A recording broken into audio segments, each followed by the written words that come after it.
You're listening to The Stephen Tauriello Show, building a platform of liberty for people in search of truth with a dash of hope and a life worth living.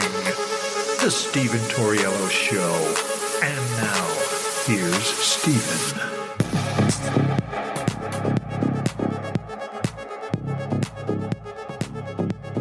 What's up, ladies and gentlemen? Welcome to the show. As always, thank you for tuning in. I hope everyone had a good weekend, got some R&R on Sunday, and it is time for a new week.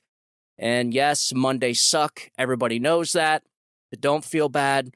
By the time you're listening to this, I will be at work right there with you. But hey, think about it like this. Mondays give you another shot for a new week. The timetable resets, and we get to go a whole new week.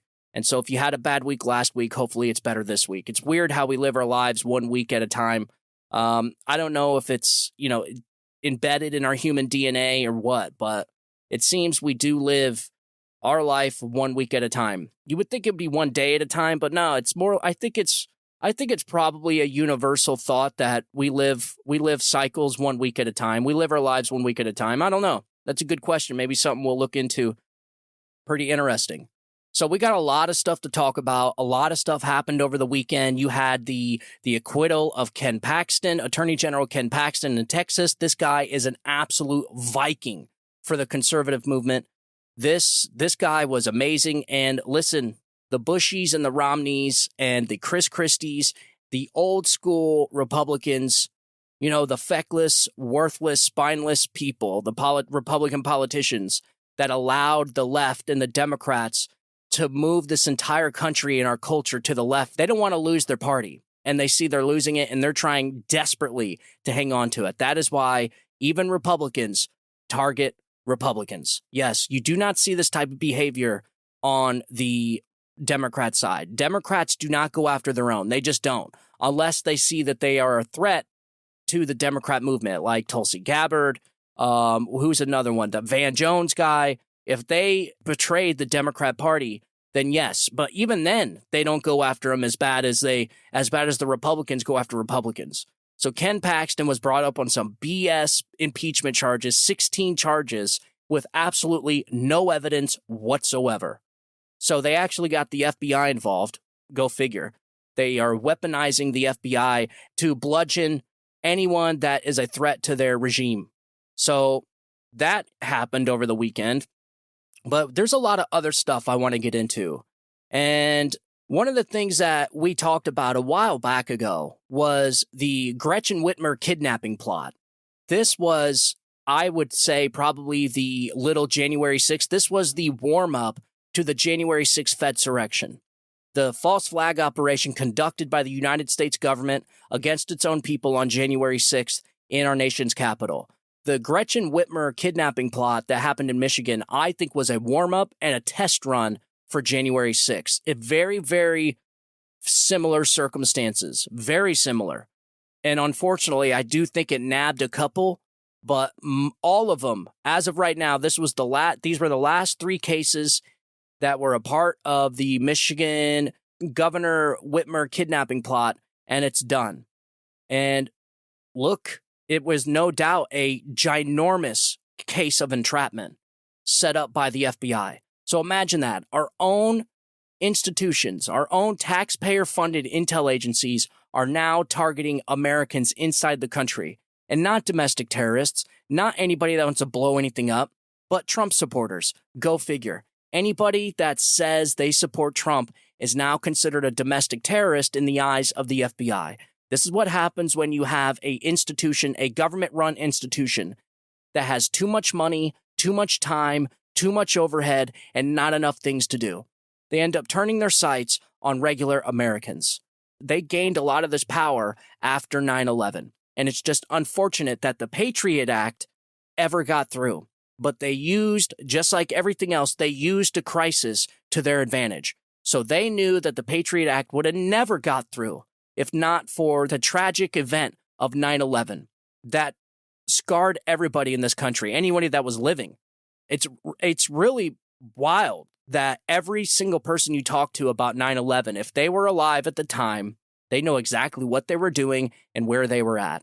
It is a pretty wild, bizarre phenomenon how that happens, but I remember exactly where I was. I was in 7th grade math class, and I remember sitting there.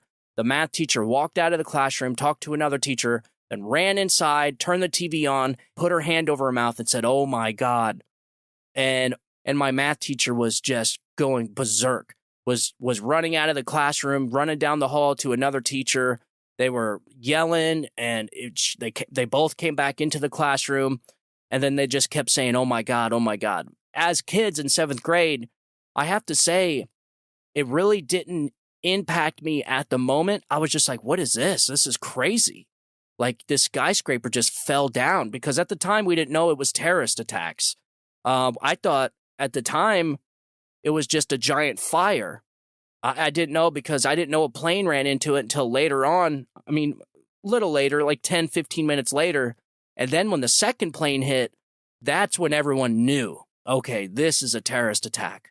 And that is when, and then when that first building fell, everyone just started it was an awful, awful event. However, in the guise of 9/11, they got past the Patriot Act. The Patriot Act was an absolute disaster for the American people. You want to talk about an absolute assault on American people's liberties and freedoms and privacy? That is the Patriot Act. And ever since then, the FBI, the CIA, the intel agencies have been nonstop spying on American people and doing everything the founders were afraid of, doing everything that people that were opposed to the Patriot Act was afraid of happening. Well, this is an example of what a weaponized intel agency like the FBI can do to the American people. Michigan jury acquits the last 3 men in the plot to kidnap Governor Gretchen Whitmer. So 3 men accused of plotting to kidnap Governor Gretchen Whitmer in 2020 were acquitted on Friday. William Knoll, twin brother Michael Knoll, and Eric Molitor were found not guilty of providing support for a terrorist act and a weapon charge. Deliberations began Thursday. Quote, "You gentlemen are free to leave," Judge Charles Hamlin said. The trio is the last of the 14 men to face charges in state or federal court. 9 were convicted, and now 5 have been cleared. So they got 4. They got 4 in entrapment. Incredible. So the men charged with aiding Michigan Governor Whitmer kidnapping attempt portrayed himself as terrified by plot. The Knowles and Molitor were accused of participating in military-style drills and traveling to the area around Whitmer's vacation home in northern Michigan in what prosecutors have described as a homegrown terrorism plot. Key players, Adam Fox and Barry Croft Jr., were each convicted of kidnapping conspiracy last year. Michigan Attorney General Dana Nessel said the verdicts are not what we hoped for. Really? You entrapped these people with a massive group of FBI informants, and this isn't the result you wanted? What is the result you wanted exactly? These people to die? You wanted them to spend the rest of their life in prison? This is what the Democrats think of their fellow Americans. This is how much they disdain Trump supporters or anybody they even think of voting for Trump. Anybody that flies a flag, they hate them. Anybody that loves this country, they hate them. Anybody that is a patriot, they'd hate them. I'm telling you, these people hate this country, and they hate people that love this country, because anybody that loves this country loves Donald Trump. And so they just automatically correlate. If you fly a flag, if you love this country, and you do not like seeing it get destroyed by Democrats, then you are a terrorist. So a juror approached Molitor outside the courthouse and said he was very, very sorry for all he had to go through. Defense attorney William Barnett told the Associated Press, quote, "The man shook his hand and gave him a hug." They went after these people. They went after 3 people's lives and destroyed them for 3 years, Barnett said of the Attorney General's office. Quote, "I'm just lost for words. This is an emotional moment." Authorities said the plot against Whitmer simmered in 2020 and was fueled by government restrictions during the COVID-19 pandemic. After the plot was thwarted, Whitmer blamed then President Donald Trump, saying he had given comfort to those who spread fear and hatred and division. Trump called the kidnapping plan a fake deal in August in 2022. If this is not an example as to what these people are willing to go through to beat Donald Trump in an election, then I don't know what else to tell you. Because that is exactly what this was. This was a way for the FBI to help the Democrat Party into defeating Donald Trump in the election. This went down weeks before the 2020 election, and every single Democrat used this to sway likely Trump voters from voting for Trump, thinking that he was too extreme and that his followers were too extreme. How many people do you think this affected in the election? How did this impact the election? This is the type of stuff the FBI is doing right now in this country. This is disgusting behavior. And unfortunately, four of these men, I don't know what happened to them. I haven't looked that up, but they're most likely going to prison for a long time. The rest of these guys luckily got out. They got out of it because the FBI did a botchy entrapment job. So you're going to sit there and tell me that January 6th wasn't a Fedsurrection? It wasn't a false flag operation, just like this one? Of course it was. This is why you had FBI informants on January 6th that day. This is why you had undercover officers on January 6th. It was a situation very, very similar to this. And I will say this, the guy, the lead agent of the Michigan branch was Stephen D. Antuono. After this entrapment, after this case, they promoted him. So instead of firing him like he should have been for entrapping Americans in a plot where there was almost more undercover FBI informants than there were actual suspects, they promoted him to the Washington, D.C. office to lead up to the Donald Trump SWAT raid on Mar-a-Lago. He disagreed with that SWAT raid. He came out and said, I disagree with what they did. I did not approve of that raid. And in fact, he almost, with not so many words, said they absolutely shouldn't have done it. But the thing is what are these people doing? What these people did in Michigan is probably exactly what they did on January 6th. And we are going to find out, ladies and gentlemen, years from now, we're going to find out that January 6th was a false flag operation conducted by intel agencies like the FBI with connections with the Democrat Party, and I'm sure the deep state bureaucrats, Democrat bureaucrats, and probably maybe even Republicans. This is why it is so important to investigate what happened on January 6th. This is why I say impeachment of Joe Biden is important. Getting the evidence out there for people to see is important. But why are they not looking into January 6th? Because, ladies and gentlemen, we cannot move on as a country if we do not figure out what happened on January 6th that day. What really all this boils down to the election on 2020. All these events spurred because people thought and people believe still to this day that the 2020 election was rigged and stolen. And because the people thought it was stolen, they went to go protest their government, petition their government as they're legally and constitutionally allowed to do, one of their God-given rights. They got set up in a giant entrapment scheme. I'm telling you, that's what it was. I guarantee it. And we need to find out what happened in that election, because if it turns out that there was enough cheating in that election that allowed Joe Biden to cross the finish line and become president, that absolutely destroyed this country for 4 years and caused war and wreaked havoc overseas in foreign countries, we got a big issue, a really big issue. Now, I'm not making excuses for the people that were violent on 2020. Every single person you ask about January 6th, every sane, rational person will tell you that what happened on January 6th was bad and the people that were violent need to pay the price. But really, it was no different than the riots that we seen on 2020. In fact, I would say it was worse, because the riots of 2020 that everybody had to sit and watch because of George Floyd, so you had BLM, Antifa, rioting and looting and killing people for an entire summer. This is why people are pissed off about J6 people that have walked into a Capitol building and walked out are now being sent to prison for years when nobody can see anybody being convicted or charged or indicted or arrested for any of the rioting or looting or burning or murdering during the 2020 riots, where they said the mostly peaceful protests. This is the injustice we are watching. The disparate treatment between people depending on which political party you support. So everyone else had to lock down inside their homes. unless you were protesting for BLM and George Floyd. It is truly incredible.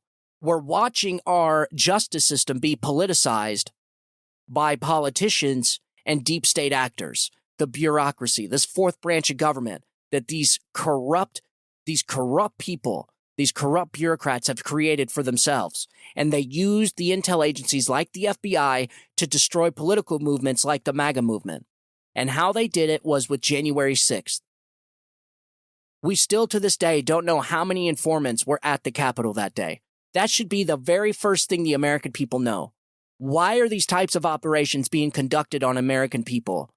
This is the type of stuff they do in foreign countries. But because you have an FBI, an intel system, an intel system that is so bloated and so big and wasteful and ineffective that they need to continue their budget. They need to prove to the people that they're still worth their keep. And so what do? Oh, just start the largest investigation in DOJ history against American people. Target parents at school board meetings, target Americans that were there protesting their government, holding American flags and MAGA flags, and they're getting months in prison. And mind you, this is months after they already spent months in pretrial detention. What these judges are doing is disgraceful and disgusting, and I hope to God one day we find out so that these judges can see what they were a part of. These judges should be ashamed of themselves. Ashamed of themselves. If this was happening to the Democrats, if these were all BLM protesters being imprisoned in solitary confinement for years on pretrial detention, the Democrat Party would be outraged. In fact, this wouldn't even be happening right now. This is completely obvious to everybody in this country. Everybody can see the disparate treatment depending on which political party you support. Everyone can see how the justice system has been politicized, that Lady Justice is no longer blind.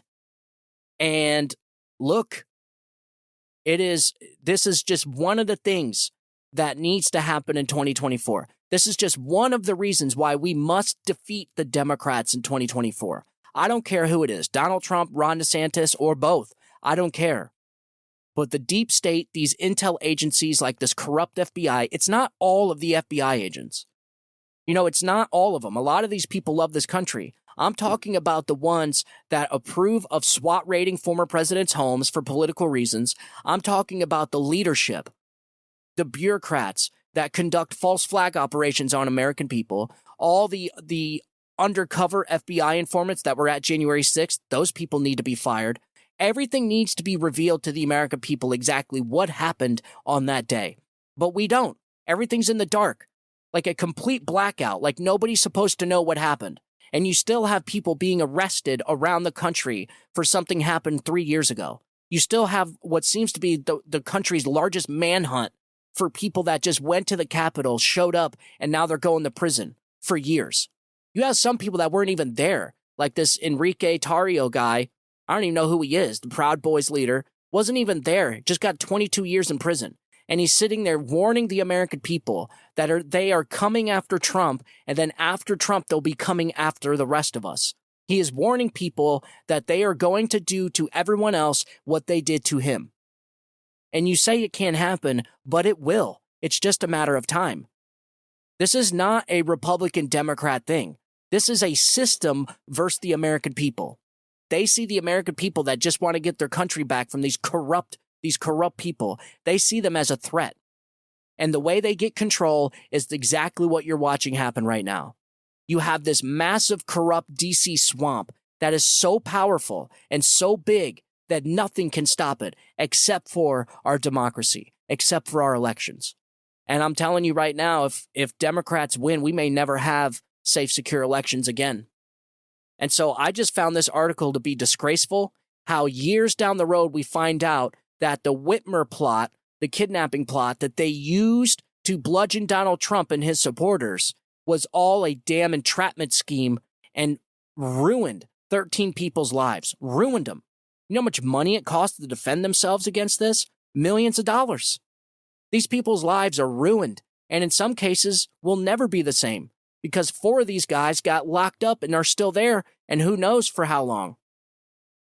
This is disgusting and disgraceful, man. Disgusting and disgraceful. that just pissed me off to no end if you couldn't tell. All right, so moving on. I want to get in. Oh, first of all, listen to this. So if you didn't believe that the secularists in this country will worship anything, listen to this. I got an article here from WOR 710 in New York City. The Empire State Building shines Pfizer blue for updated COVID-19 shots. These people are sick. That our society, our culture is broken, emotionally and psychologically broken. Did you know that the United States is the most medicated country on the planet? Isn't that weird? And it's only one of 2 countries in the entire world that allows pharmaceutical advertisements on TV. Yeah, I didn't know that. So our country and another country, 2 countries in the whole world, are the only countries that allow pharmaceutical companies to advertise drugs on TV. Or advertise drugs, period.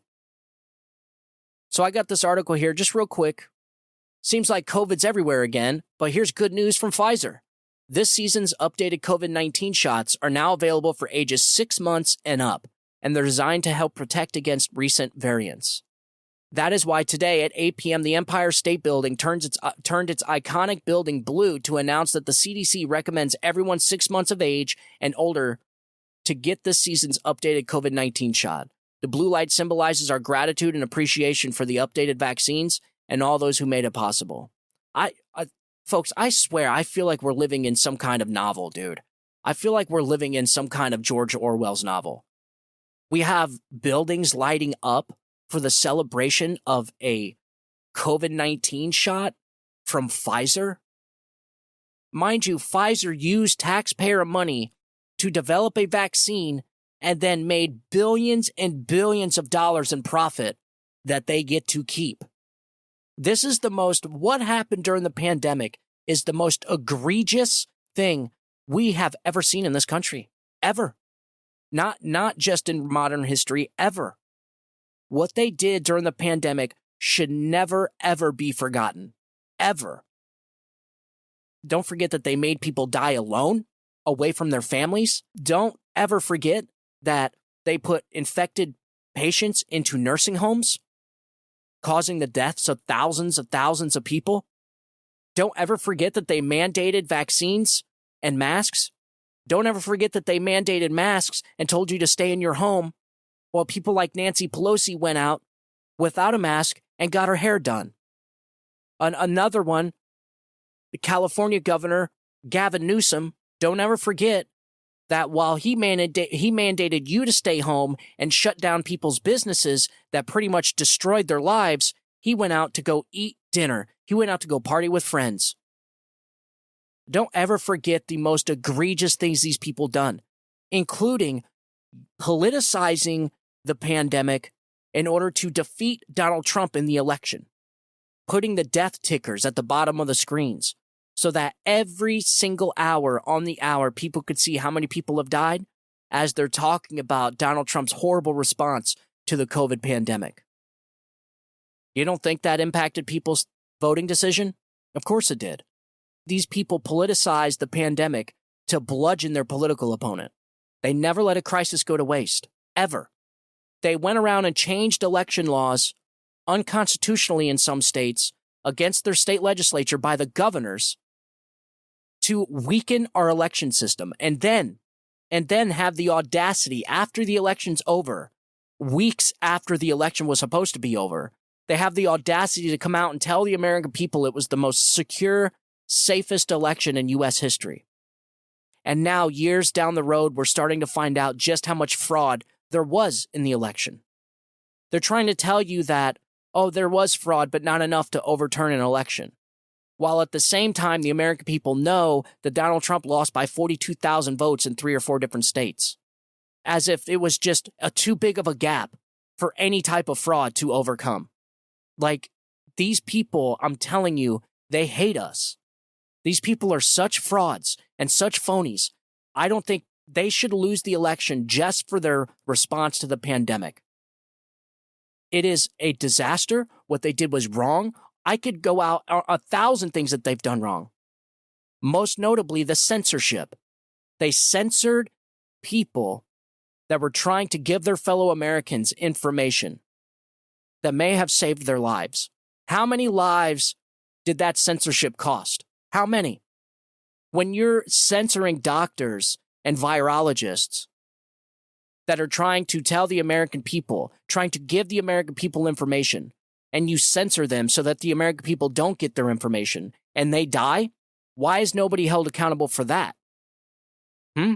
Why is nobody held accountable for telling and convincing the American people that ivermectin was horse paste and that nobody should take it? And then years down the road, the FDA suddenly comes out and says, oh yeah, ivermectin's perfectly fine for COVID. Is this not unbelievable what these people did? And nobody should ever forget it. And I can go on about the egregious acts from the Democrat Party and the bureaucracy in Washington, D.C. Egregious acts. The worst to me is making people die alone. I can't think of anything more terrifying. I can't think of anything more sad. I can't think of anything worse than dying alone in a room away from your loved ones, all because your loved ones weren't allowed to go in. Or saying goodbye to your loved ones through an iPad. These people should never, ever be able to escape what they did during the pandemic. They violated people's rights. They mandated people put face coverings over their face for months, for years. They gave people the ultimatum of taking a shot or losing their job through threat of OSHA. Never, ever forget what these people did during the pandemic. And if you want to talk about who handled the response better, then talk about how more people died under Joe Biden's watch during the pandemic than Donald Trump's. And he came into the pandemic, into his administration with a vaccine and knowledge on therapeutics, and somehow still managed to have more people die of COVID, if you want to talk about the response. It's just what they did was incredibly disgusting, and just like I said, nobody should ever forget what they did. That alone should cost them the election, because they gained so much power during the pandemic, it's not even funny. They closed down small businesses and left open large businesses. It was the largest transfer of wealth in human history. We watched small businesses, people's whole lives, everything that they saved for, their dreams, everything got shut down and destroyed in favor of places like Home Depot, Walmart, the strip clubs, the liquor store. All these places, it should have been the opposite. They should have closed down the big stores and allowed the little stores to stay open. What they did during the pandemic was awful. And Donald Trump gets some of the blame too for handing it over to Dr. Fauci and the scientists. They are scientists. They are not economists. The exact wrong people handled the pandemic. The exact wrong people. And we are still suffering the effects of the pandemic. Still. And it's not gone away yet. And in fact, you have places like the Empire State Building shining the top of their building blue in the name of Pfizer's new updated COVID vaccine. These people are sick, and nobody should ever forget what they did to this place. Ever. So there's one more thing I want to get into.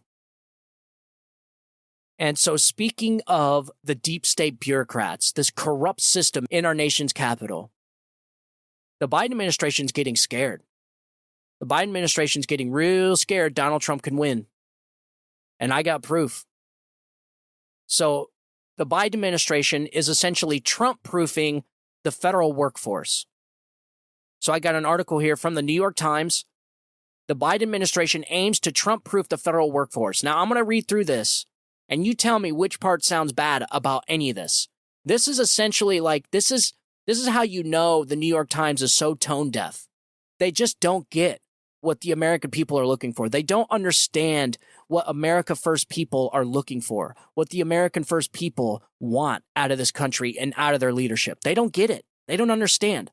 They like a government bureaucracy watching over them, telling them what to do. They like the condition everybody's living in now. They don't care The writers and columnists at New York Times are not worried about grocery prices. They're not worried about gas prices. They're not worried about anything. So this is perfectly fine to them, just so long as Team Blue wins.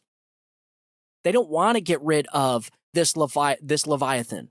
They don't want to get rid of this corrupt bureaucracy that has been putting this country in a decline for the last 40 years. Except for the 4 years that Donald Trump was president. Go figure.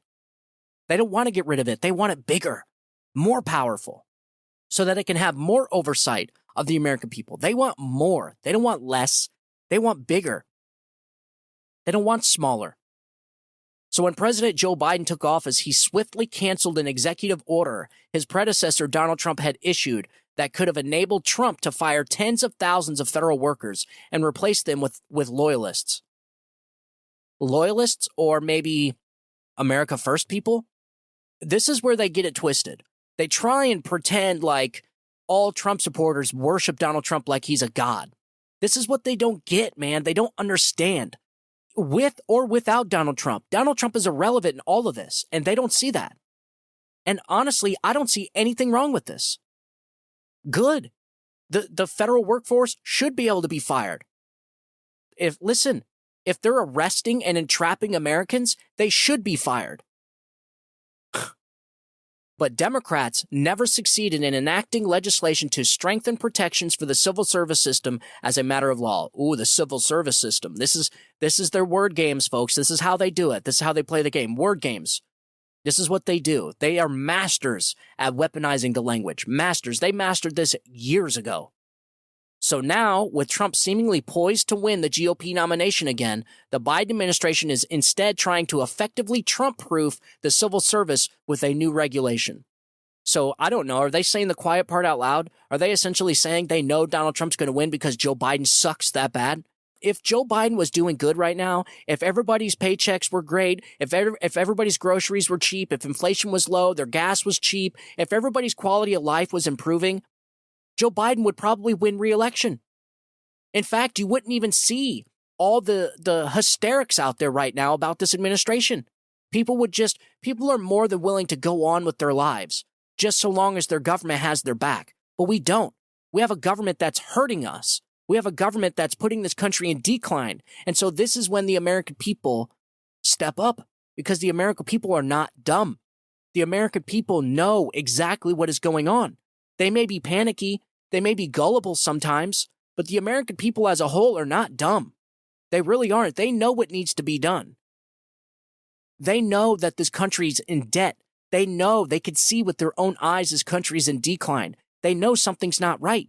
They may not know exactly what it is, but they know something's not right. This is why 75% of Democrats don't want Joe Biden to run again. They see what the problem is. This is why 70% of Americans think this country is heading in the wrong direction. They know there's a problem. And now they're starting to realize just where the problem lies. And so I think the New York Times essentially just said Donald Trump's probably going to win the election. On Friday, the White House proposed a new rule that would make it more onerous to reinstate Trump's old executive order if Trump or a like-minded Republican wins the 2024 election. But Trump allies, who would most likely have senior roles in any second Trump administration, shrugged off the proposed Biden rule, saying that they could simply use the same rule-making process to roll back the new regulation and then proceed. Legal experts agreed. I don't see anything wrong with getting rid of the deep state in this country. I really don't. I don't see anything wrong with getting 30, 40, 50-year career bureaucrats that have been running the country behind the scenes for decades. I don't see anything wrong with that. And in fact, I encourage it. Every single person in this country should be able to have oversight of who's running their country, because these people are not elected. These people stay in there, administration after administration. They are the real powers of this country. And people have known this for decades, going all the way back to the 70s. People have been talking about this deep state for a long time. It wasn't Donald Trump that came up with the term.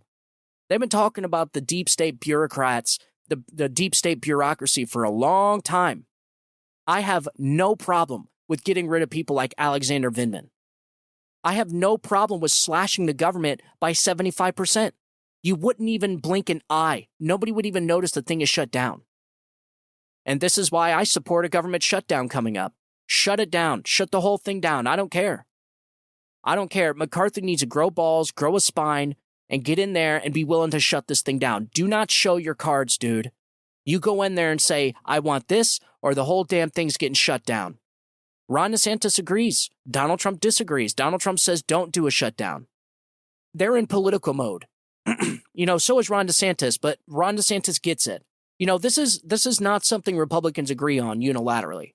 Some people say shut it down. Some people say pass a bill, keep it open. I say shut it down unless we get what we want. And what we want is cut the damn spending, man. Bring it. Why are we spending as much money now as we were during the pandemic when we're not in a pandemic? I mean, we are spending this country into oblivion.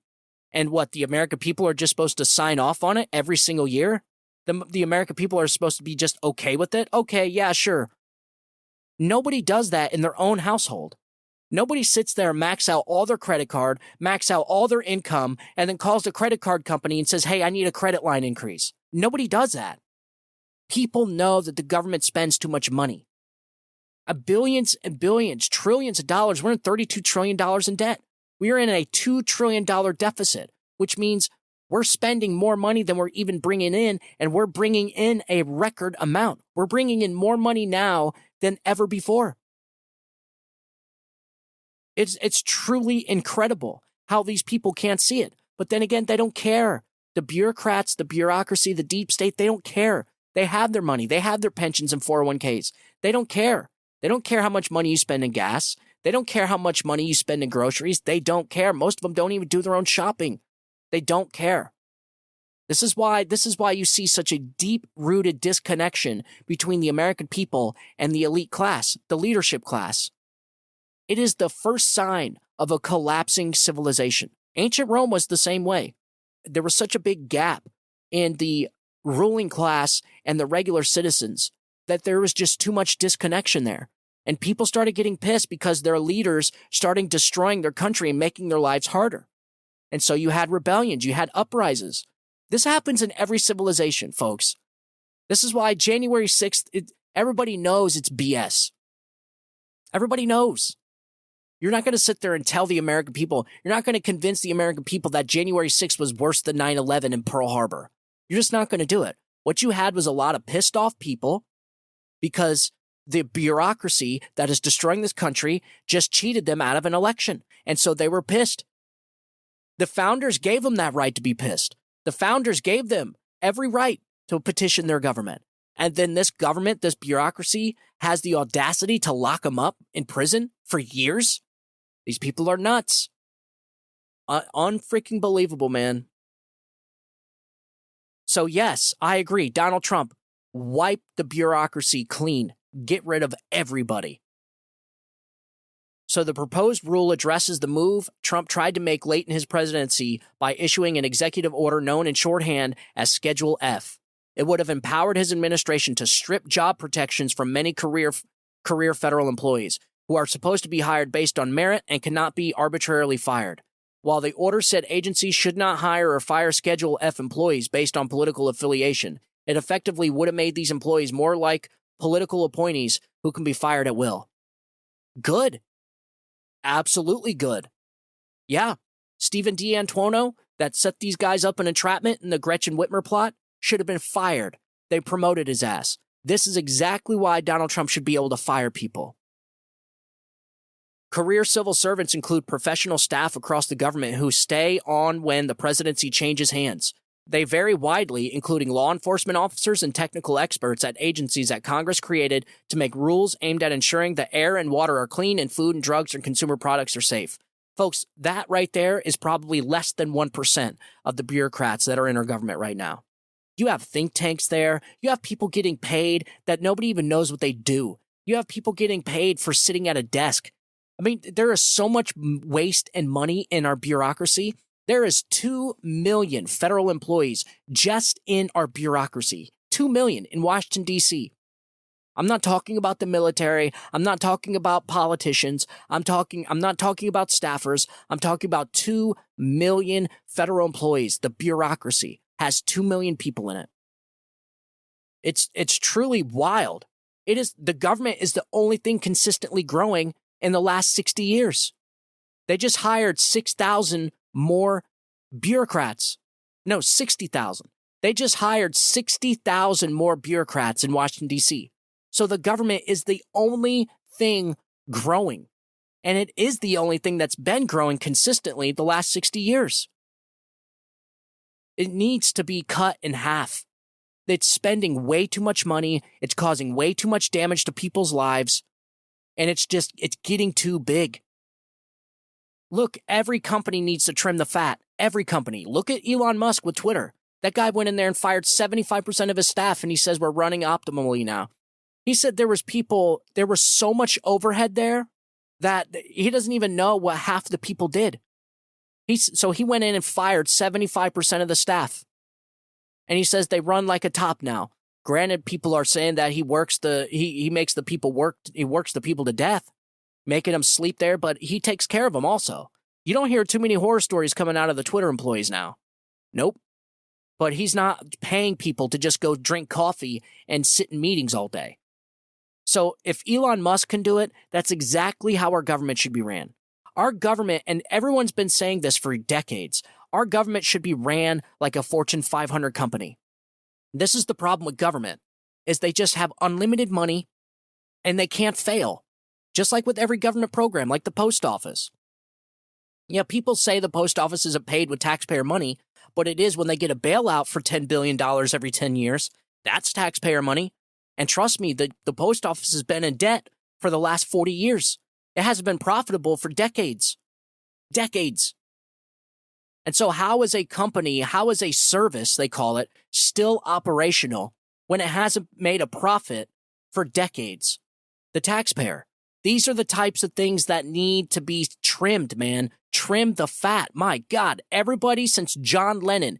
John Lennon even said, we need a businessman in the White House. We need a businessman to run this country because it needs to be ran like a business. And it does. If something is not efficient, get rid of it. If something is costing too much money, if there's no reason to spend money on it, then don't spend the money on it. But it is true and obvious, folks, with this upcoming debt battle that we're going to be in. Some people are calling it's going to be a Republican Civil War. People realize they are spending too much money. They have a spending problem, not an income problem, not a distribution problem, a spending problem. You guys ever heard of that? You guys ever heard of that saying where it costs $20,000 for a hammer in the United States government? That's true. I mean, some of the things that we get here on, in civilian life costs thousands and thousands of dollars because it's from the government. The government spends so much money. Some of these people have a credit card. It's essentially a access to taxpayer money. These people go out on junkets in Italy. Look at Nancy Pelosi. All these politicians, they'll take junkets to foreign countries and just go sit there and spend thousands and thousands of dollars of taxpayer money. I mean, my God, we got to do something with these. We got to do something. And if Donald Trump is sitting there threatening that he's going to fire the deep state bureaucracy, go right ahead. I don't think you would have one person in this country that has a problem with that. So Trump and senior advisors on his team came to believe that career officials who raised objections to their policies on legal or practical grounds, including some of their disputed immigration plans, were deliberately sabotaging their agenda, portraying federal employees as unaccountable bureaucrats. The Trump team has argued that removing job protections for those who have any influence over policymaking is justified because it is too difficult to fire them. That's true. That is absolutely true. And Project 2025 is exactly that. They're bringing in American people. They're taking applicants right now as we speak from American people that want to give it a shot in the government, that have something to offer, that want to give their family a hug and kiss goodbye for 4 years, serve their country in public office, and then leave. Go be a public servant for 4 years and then come back. That is exactly what we need. But people being a public service member for 40, 50 years, that's unacceptable, folks. You don't think those people are corrupt? Hell yeah, they're corrupt. You think they're efficient at 40 years in public service? Hell no, they're not. In fact, they're probably wasteful. They're a net negative. And so I have no problem with Trump doing this, and I hope he does. And I don't see any other American that has a problem with this either. None whatsoever. So I hope he does. Go in there and fire everybody by the thousands. By the thousands. Go in there and fire 10,000 federal service members right out the gate. Bring in all the people that you accepted their applications and they're ready to get on and they're ready to be hired. Bring them in and then fire the people they're replacing. Right there on the spot. And then just go on a hiring spree. They're doing it right now. You can go on project2025.com right now. I think it's project2025.org. You can go on there right now and you can fill out an application. You tell them what service you would want to provide. You tell them your background. You give them a backstory, all that stuff. It's just like filling out an application for anything else. You tell them what you think you can provide to this country, and then they take a look at you. Donald Trump has a whole team. I think his name is Spencer. I can't remember his last name. Has a whole team that is doing nothing but hiring regular Americans to go to our nation's capital and help fix this country so that they can give it back to the American people. And so, look, if you're up to the task, check it out. It's, I think it's 2025. Let me see here. Yeah. So it's project2025.org. And it's the Presidential Transition Project. So these are the people looking for Americans that want to go in the public service, that have something to offer. They're not just going to hire any blow schmo. You got to be qualified in something. You know, you got to be qualified in accounting or personnel, whatever the case is. I mean, you can't just have Plumber Joe go in there and try and do accounting for the Treasury. That's just not going to happen. But maybe you have other skills that you can offer this country. That's essentially how you need to think about it. Think about it as serving a tour in combat. Think of it, I mean, obviously without all the risks, but think about it as just going and serving your country for 4 years, doing the absolute best job you can, contributing something to this country that you have to offer. Contributing your knowledge, your skills, everything for 4 years, and then coming back home. Because that's essentially what they're doing. But the problem is we have now is like-minded people, probably patriots, probably America-loving people, uncorrupted, went in there and didn't want to leave. And so they've been in there figuring out every way they can to keep their job. Like, you guys know how it is in the office. You guys know how it is when you're competing for work at a factory or whatever it is. People will stab one another in the back. I mean, it gets political really quick. And you go in there, people like Dr. Fauci, you know how many people this guy had to screw over? You know how many awful things that guy had to do to stay in office for as long as he did? 50 years? He was the highest paid federal employee in the country underneath the president. He was the second highest paid federal employee in the country under the president of the United States. And some people argue it's because of much more nefarious reasons. And we're going to get into that. And down the road, I'm looking into it right now. It's definitely some wild stuff, if true. And it certainly sounds true, based off the evidence that I've gotten so far. Essentially saying that they gave Dr. Fauci this giant raise in his salary because they wanted him to start testing bioweapons. They wanted him to start developing viruses and biological weapons. And this is why they paid him so much money. I'm still digging into it, so I don't want to get into it too soon, but that's going to be on the next show. So I just wanted to give a little teaser what we're going to be talking about. But I think listen, back to the transition project, I think that's great. Fire every damn employee. I say fire everyone, but you can't do that. But I'm saying go in there. People like Alexander Vindman. This guy, what has he done? I mean, people say that he was in the military. What did he do? Did he ever see active combat? Did he go right into officer training school? So he came right out of boot camp, probably went into officer training school, and then went right into Washington, D.C. because he probably knows somebody. His uncle was a bureaucrat or whatever. And then this guy was in the Trump administration, a bureaucrat, in the Obama administration, now in the Trump administration, and you had Obama loyalists that hated Donald Trump and was stabbing him in the back every chance they could. People like Alexander Vindman, many bureaucrats from the Obama administration. So it's okay for Obama to have, loyalists of Obama foaming at the mouth, worshiping Barack Obama. But it's not okay for Donald Trump to have like-minded people on his transition team? Get out of here, man. These people, dude, they stabbed Donald Trump in the back every chance they could. And not because it was helpful for the country, it wasn't. What did Alexander Vindman do that contributed to this country? What, he put this country through an impeachment because Donald Trump didn't read his stupid transcript that he wanted him to read?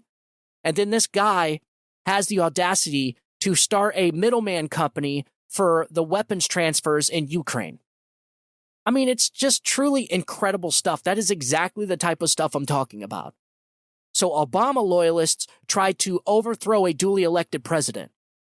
That is why he needs to go in there and fire all their asses. On day one, fire all their asses. Vindman, everybody. Well, I've been saying this for a long time. The rats are going to be jumping the ship as soon as he takes his hand off the Bible. So as soon as he takes his hand off that Bible, you're going to start watching the bureaucrats running out of that place like it's on fire. They're gone. They're jumping ship. That place will be empty. And so this is why Sean, I think his name's Sean or Shane or Blake. I can't remember his name. But this is why, in fact, you know what? I have it right here. Since I got the website pulled up, I could tell you who it is. This is pretty cool, man. So here's Project 2025 Pillars. So the policy agenda.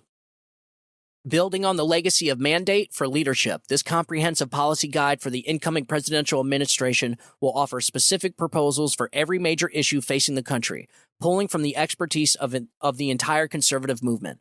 They are literally bringing in you, the Trump supporters, the Make America Great Again people. They're pulling you into the administration. They're giving you a seat at the table. This is what I find incredible.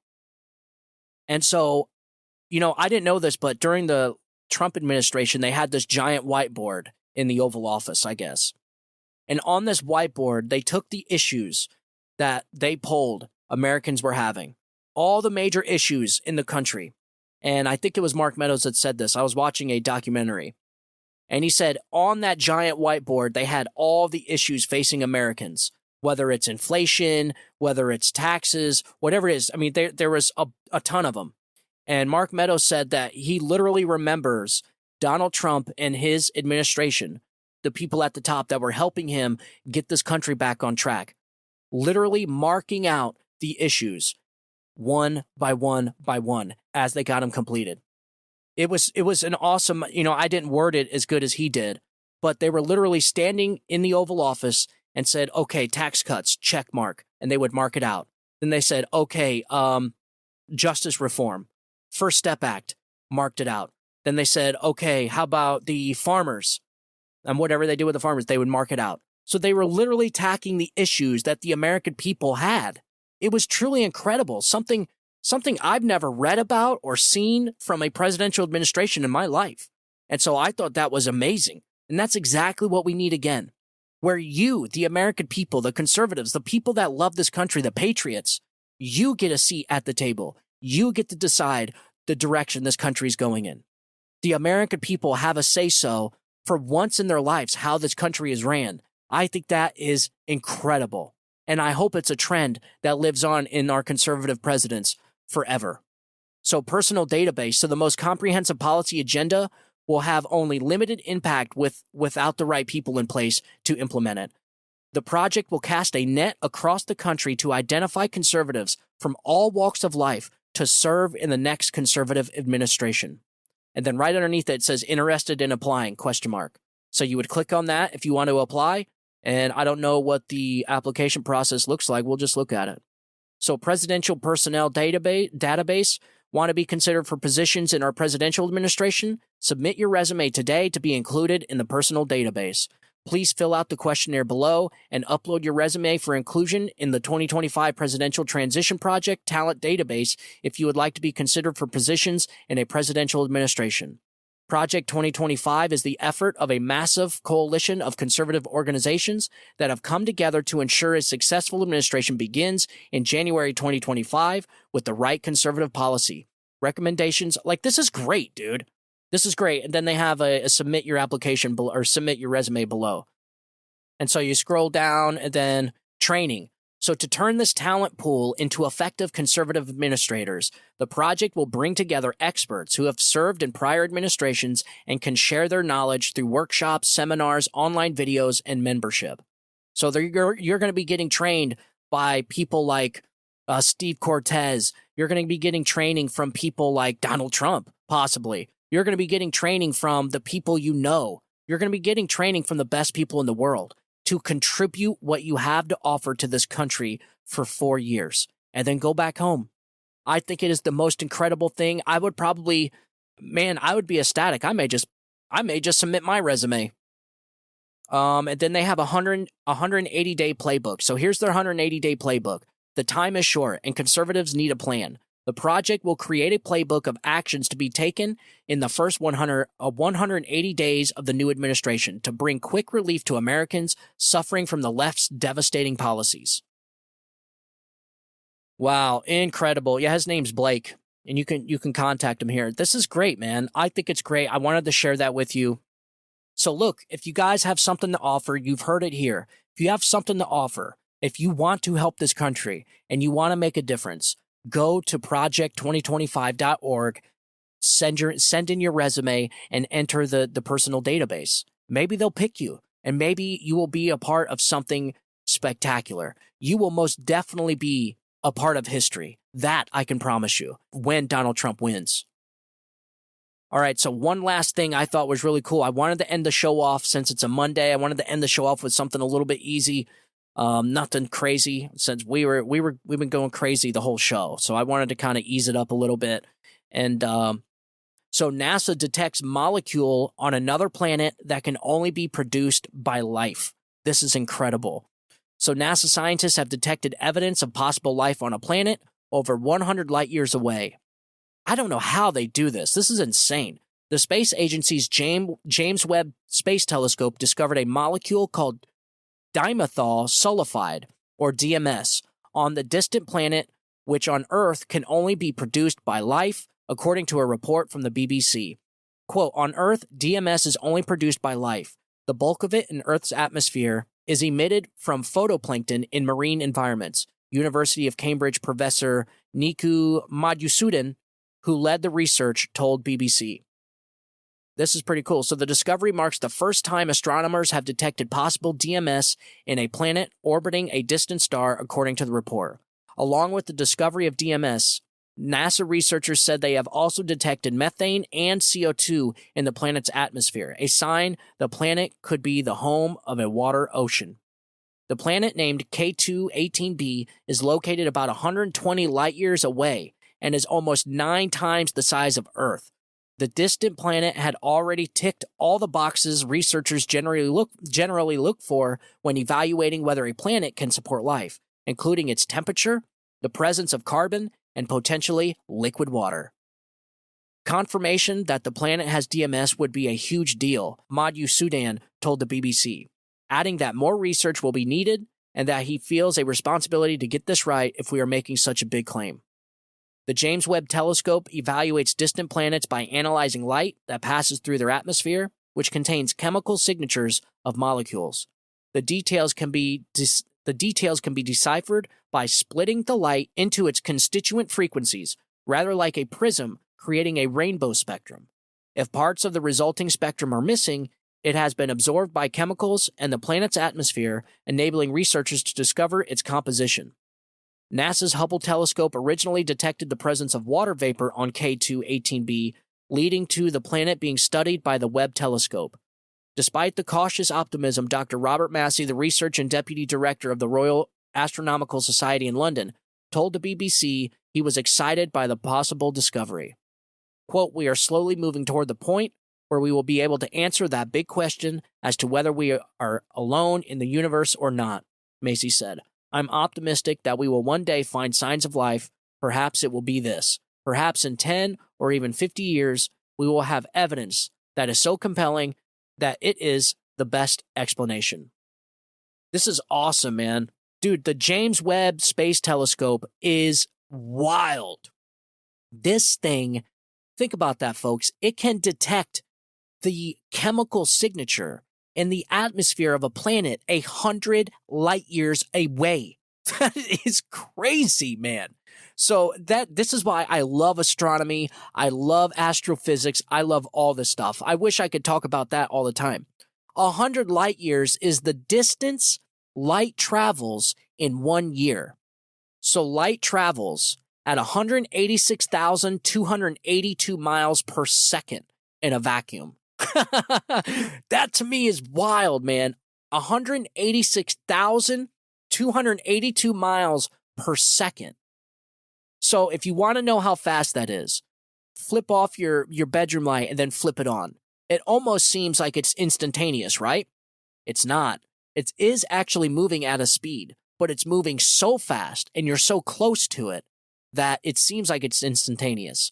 But when you move further away, if you were to, say, move 186,282 miles away from that bedroom light and you flipped it on, it would take exactly 1 second to reach your eyeballs.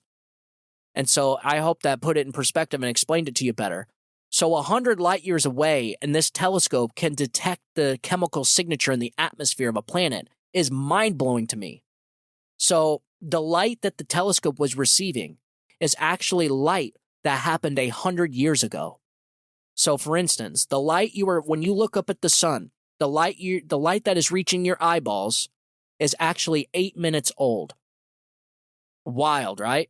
And so when you look up at the night sky, a lot of the stars that you see, the light that is hitting your eyeballs is, well, it could be millions of years old or billions of years old. It just depends on how far that light is. But what's really crazy is you can be looking at a light from a star that's not even there anymore. And it exploded and went supernova millions of years ago. And then out of nowhere, it'll just disappear. So every light that you're seeing that's hitting your eyeballs from space is millions, possibly even billions of years old, except for our sun. It takes 8 minutes for the light from our sun to reach us. 8 minutes, which is pretty wild. But I thought we would end the show with something cool like this. You know, it gets into the deeper philosophical questions and religious. Obviously, finding life on another planet would bring up some real religious issues. It would cause a fizzy for a lot of different stuff. And, you know, science is always on the search to try and prove the Bible wrong. It's what it seems like to me. And so, you know, a lot of scientists, believe it or not, are still religious. Is that not crazy? So you still have scientists that do still believe in God. They still have faith in a God. And to me, it's not important that they still believe in it. It's not like they're dumb. It's just that they understand the importance of believing in a higher power and believing in faith and having faith in a higher power. Because listen, folks, you live your whole life thinking there's nothing after it, you're going to be a very miserable person. And so this is why I think we're watching the degradation of our country right now, is there's 25% less people going to churches now. And I just feel like, and I've been saying this since the first episode we did on this podcast, the more they remove faith and religion from society, the worse things get. The separation of church and state was probably one of the biggest mistakes this country ever made.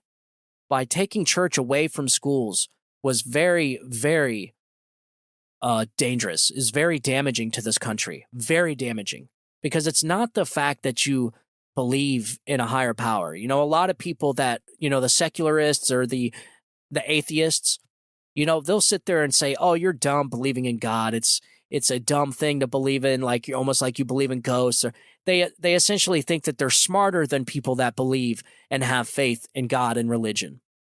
But what they don't realize is it takes just as much faith to believe that we came from nothing than it does we were actually created by a higher power. And so they lose the argument right there. Now, there is arguments that can go. I find science to be spectacular.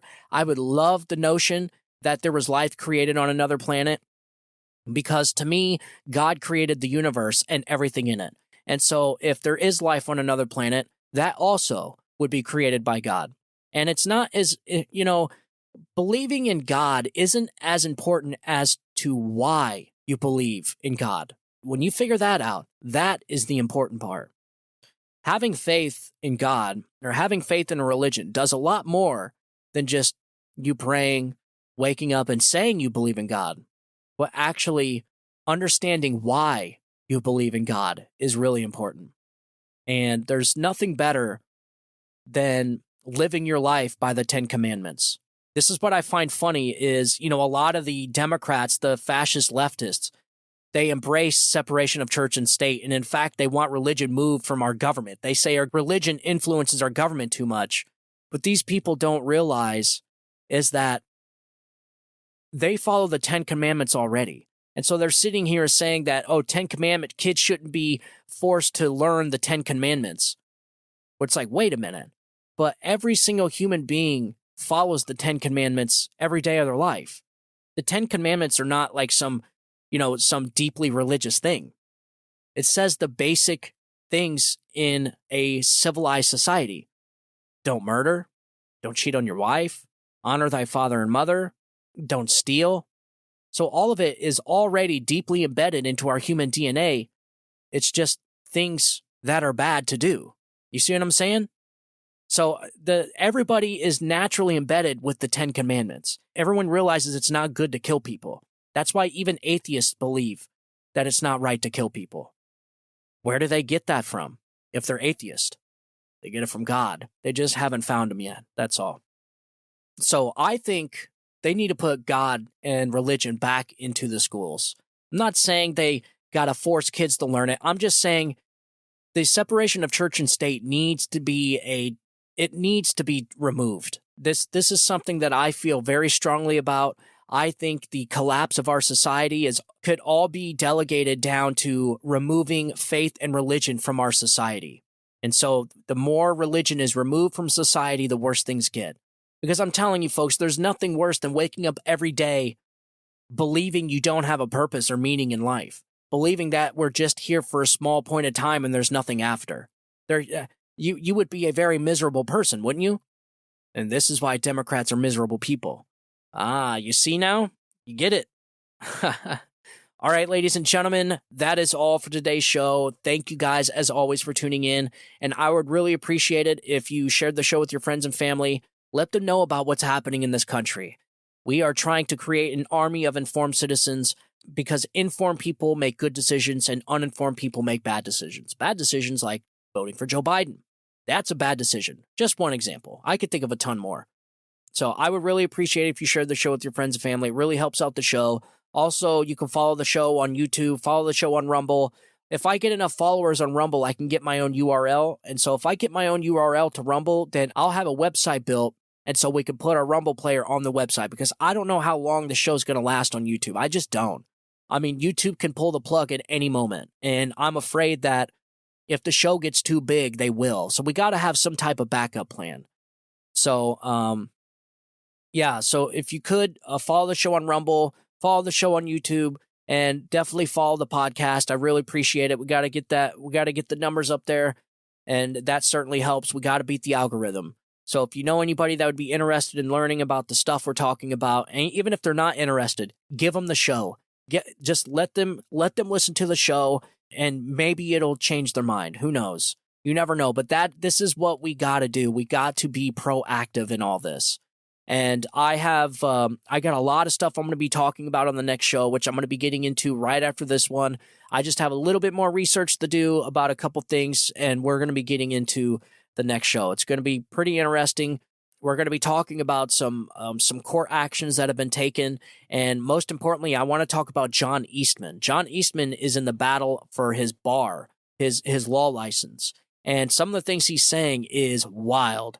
And he had every right to challenge the 2020 election, and in fact, all of us had every right to challenge the 2020 election, and everybody has the right to be skeptical about what happened in the 2020 election. And that's exactly what the John Eastman trial is about. So we're going to be getting into that next episode. So you can get a hold of me at StephenTauriello@gmail.com. If you guys just want to get in touch with me, want to reach out. If you guys want to share an article with me, I'll look into it. If you want to share some info, I'll look into it. If you want to give me a lead for a story, I'll look into it. Just send me an email, StephenTauriello@gmail.com. I will get back with you. I will respond. And then also, I'm starting to really update the Facebook page with the episodes. So make sure you follow the show on Facebook. And then I'm trying to get more on Twitter, X, formerly known as Twitter, and also TikTok, all the platforms. Follow the show on all the platforms. I would really appreciate it. And that's really going to help the show out and help get the numbers up there so that we can beat the algorithm. All right, ladies and gentlemen, as always, thank you guys for tuning in. I want you guys to have a good Monday. Have a good week. I'll talk to you guys tomorrow. God bless you, and God bless America. You guys have a good day. Bye-bye.